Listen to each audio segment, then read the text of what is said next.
hello guys सानाम को जोहार तेना ब्लॉग रे आशा करा जाए पहलू बचर ना पहलू दिन जो की भागे बन कटाव तो तेहन दो हड़िंग लेकान दिन तो बांग कना चेदा से तेहन लेकान दिन के अब आदिवासी बन जावरा लना 1948 साल ना पहलू जनवरी जहाँ खरसवन जायगा जहाँ झारखंड रे पड़ा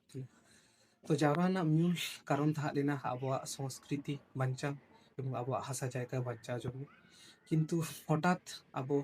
ऊपर को हमला ला जहाँ तो उड़ीसा मिलिटारी पुलिस जहाँ जन्ना अब अडी गगो बाबा दादा भाई बोन तक को शहीद लेना तो चलो बन उनको आत्मा जन्ने तेहन किचुबन प्रार्थना लेकी जाते उनको आत्मा को शांति को नामा तो हड़िंग लिखान बांग गानोआ जे अब आका समाज खन बन हिजुग कना अब परिचय तो check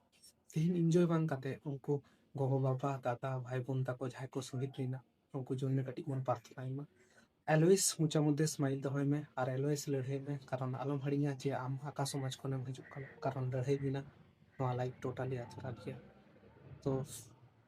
have a good day जाते तेहन लेकान दिन जतो हलाक गे जेमन भागे काटाम और नेक्स्ट वीडियो रे मन आरो बन पाम